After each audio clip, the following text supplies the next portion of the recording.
कि तुम अहंकार के साथ इस युद्ध को नहीं जीत सकते।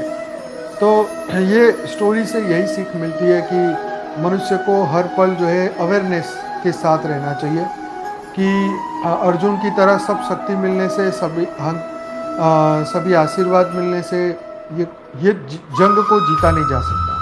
वरदानों से युद्ध जीते नहीं जाते। पहली बात, वरदान तो सिर्फ मूर्ख बनाने का एक रास्ता है, ठीक है, क्योंकि वरदान कुछ समय के लिए होते हैं, कभी परमानेंट नहीं होते। तो ये जो ज्ञानी है उनको इसलिए बार बार कृष्ण ने बोला अर्जुन कि तू ज्ञानी बन। अगर तू ज्ञानी बनता तो तेरे को पता होता कि ये कौन है। इसीलिए पहचान बहुत जरूरी है, ज्ञान से होती है पहचान। तो ये वरदान की जो बातें हैं ना, जो वरदान मांगते हैं और जो वरदान देते हैं वो एक दूसरे को ही रियल टाइम में अगर ज्ञान की दृष्टि से देखो तो एक दूसरे को उल्लू बनाने वाली बातें हैं कि जा तेरे से ये हो जाएगा, जा मैं तेरे को ये शस्त्र दे रहा हूँ, ये मैं दे। हाँ, उस समय के लिए वो जरूरी है। तो अर्जुन जब कृष्ण की गोपियों को लेके आ रहा था वहाँ द्वारका से, तो जब वो उन लोगों से, क्या नाम थे वो जंगली लोगों से, जब उनका सामना हुआ तब भी वो नहीं जीत पाए। तो कहाँ गए थे वो अस्त्र, कहाँ गए थे वो शस्त्र? तो वो स्पेशल पर्पस से दिए थे और वो जैसे ही पर्पस पूरा हुआ तो सब खत्म हो गया। ये सब टेम्पररी होता है, तो इसलिए कभी भगवान से भी वरदान मत मांगो, मांगने की जरूरत ही नहीं है, ठीक है।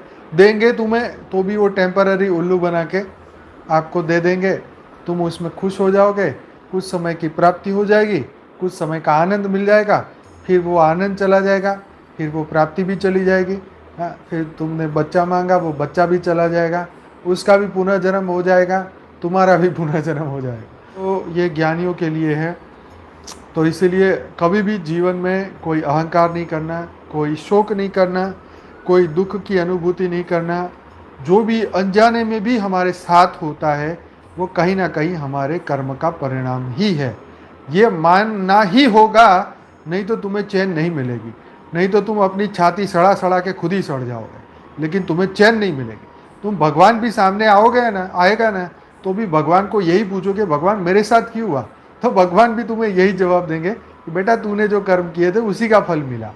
तो इसको शॉर्ट में समझ जाओ और अपनी छाती पे पानी डालो। ऐसा ना, ऐसे अपने आप को मजबूर करो दुखी होने के लिए। जो होना था वो होके रहेगा, क्योंकि कर्म का बंधन था, ठीक है। तो ज्ञानी ये कहते हैं, जो होना था वो होके रहेगा, कोई बात नहीं।